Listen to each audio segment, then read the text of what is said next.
seed in the NFC. Obviously, Davante Adams would be able to help them do that. That being said, they also really want Davante Adams to be healthy for a deep playoff run. So those are some of the decisions some of the factors going into the decision. Also, tonight, they have to factor in the field here at Lumen Field because it has been a steady rain all morning. It is expected to continue up until kickoff, perhaps through kickoff, and that weather really could be a factor, not only in that, but in the Rams' game plan as well as the Seahawks. I asked Matthew Stafford how the rain can affect him, and he goes, well, how granular do you want me to get? Bottom line, it causes the ball to be slippery, it causes the field to be slippery, it could really affect whether they're throwing the ball or running it, and it's really the same thing for the Seahawks. Sam Darnold, along with the Rams, both of those teams talking about how they didn't get outside this week because of the short week, only walkthroughs. So for the Seahawks, they're also talking about how the weather could affect them. Mike McDonald, though, really harping on the wind because on top of the rain, gusting winds up to 33 miles per hour could really affect how both teams call this game. Graz? That sounds fantastic, Lindsay, and you didn't even notice you were about to get run over by a forklift. The entire desk was very, very concerned about you. I knew they were back there. I just powered through. Keep it locked on ESPN throughout the day. Lindsay will have the latest on Davante Adams and everything else with that game. Rain, not a big deal for Sam Darnold. He's 3-0 when it's raining at kickoff. And this year he started out pretty strong, but things took a turn for the worse in that first matchup against the Rams back in Week 11 when he threw 4 interceptions. Darnold throwing only about his third as many touchdowns per interception since then, and his QBR is down into the 30s. So, here with Dan Orlovsky and Peter Schrager and Jason McCourty on NFL Live, I'm Dan Graziano in for Laura Rutledge. Dan, what is going on with Sam Darnold? The main thing is Sam's not listening to his feet. That was something that he really mastered. His feet would tell him where and when to throw the football. And for everyone tonight, just pay attention to when he moves his feet, does he move his head as well? So, number one, empty, motion over.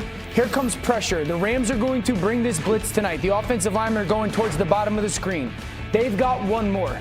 Sam's set up to throw the ball outside, but for some reason he doesn't. He gets stuck on that inside receiver. Just throw the ball to the flat. Now, it ends up being a 9-yard gain that you're not going to survive against this defense that way. Second thing, this is what I'm talking about paying attention to tonight, these snug sets. He is going to set to the bottom of the screen, all right? He wants to go 1-2. 1 and 2 are not open. So as Sam works to the top of your screen, his feet are moving to the receiver, but his head isn't. And that's why his feet are all over the place. That's late. That's why that ball is bang, bang, almost an interception. Motion across. This is 3rd and 4. The Rams will, at one point tonight, all-out pressure him. But he's so concerned right now with trying to be perfect almost that he's throwing to guys that are covered. Take the deep shot there. And so I think that's something directly to pay attention to tonight is when you're seeing Sam Darnold in the pocket and you watch him move, is he moving to the next option or is he moving and still hanging on that initial option? If he is, that's trouble for Seattle. I love that you talked about him hanging on that initial option because you watch Sam Darnold now last year going against this Rams defense with Shula calling as their defensive coordinator, and he gives them issues of taking away the throws that Darnold wants to throw. He likes to throw in between those numbers. So taking away the middle of the field, this was in their first matchup. We're coming from the other side of the field where he doesn't see this safety, but dropping down into the middle, taking this throw away, and having vision on the quarterback. That has been the main thing. Guys are reading the quarterback. You go back to a year ago in the wild card division, the safety curl. He drops down, vision on Darnold. He sees the first over route coming, goes to jump that, continues to keep vision as he goes, like Dan said, with his feet to that next option, able to speed turn and get within that window. Shula uses so many different ways to protect the middle of the field in cover 2. He has the middle linebacker running down the middle of the field. He's dropping the safety in cover 4 or in a one robber, getting all the way into it. But all of those different defenses they run, you're seeing people in the middle of the field on defense reading the eyes of Sam Darnold. Before you jump in, I was just thinking about watching those two tapes. It felt like every leverage was outside. Outside, yes. Yes. Funneling those guys into the middle of the where field, you have your help. but also your help. Yes.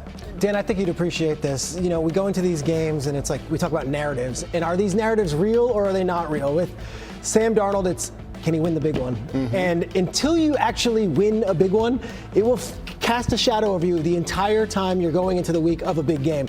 I look at Tua, can't win in cold weather. Well, he lost again in cold weather. Guess what? The next time Tua plays in cold weather, we're going to talk about whether Tua can win in cold weather. Yeah. I go back to a quarterback, 2020, whose entire career was marked by, could he win the big game? Kirk Cousins. Sure. Kirk Cousins goes into New Orleans for a wild card round playoff game after not winning any primetime games his entire career. And all we heard about the week leading up was Cousins can't win the big one, can't win. He beat the Saints in New Orleans. And then from that point over, there really wasn't any fangs to that talking point. We don't do it anymore. So is this a playoff game? No. But it's a huge game for Sam Darnold. Yeah. You know what? Put an end to the narrative. Don't have to win the game. Don't have to throw for 400 yards.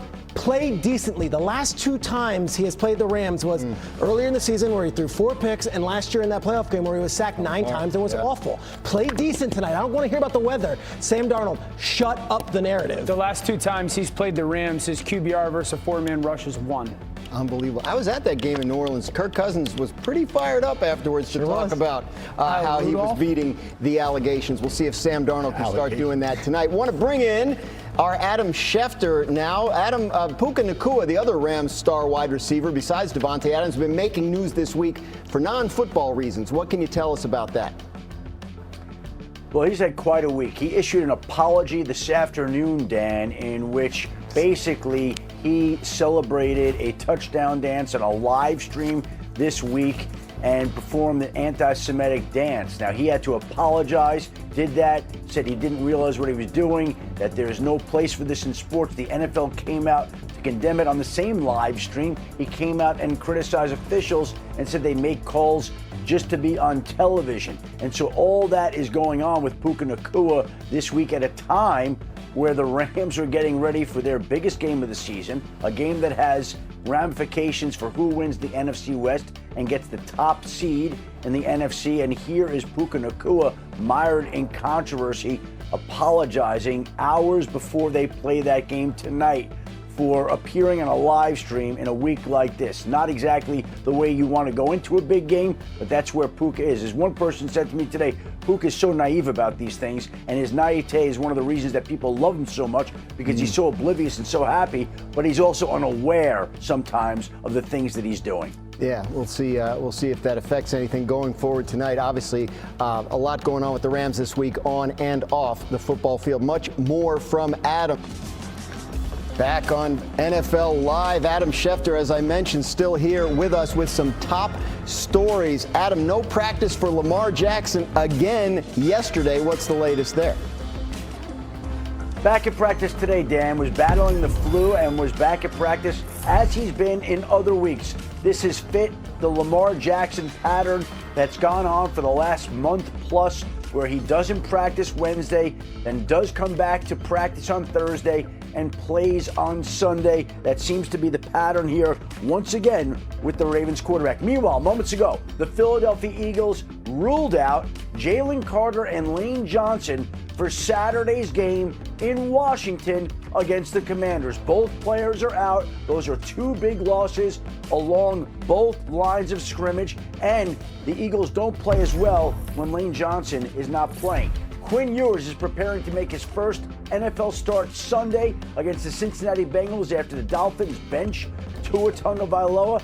Ewers is somebody that they want to get a look at. Obviously, they'll need to figure out whether they have to address quarterback in the draft, and he will have a chance here to prove that he's up to the challenge. As for the Bears and Packers, both teams have issued their injury reports, and there are some notable names right now on it. Josh Jacobs listed as questionable. A bunch of the Packers listed as questionables. But meanwhile, we've already seen the Bears rule out Rome Odunze and Luther Burden, which means that it could be a big night on tap for DJ Moore and Colston Loveland, the Bears' targets in that particular game. Hafley, one of the hottest head coaching candidates in this upcoming cycle, as Peter mentioned. One of the hottest last year, maybe the hottest, was Ben Johnson, who's in charge of the Bears' offense, and Hafley's going to have to try and stop on Saturday night. How do you expect him to do it? Thank you.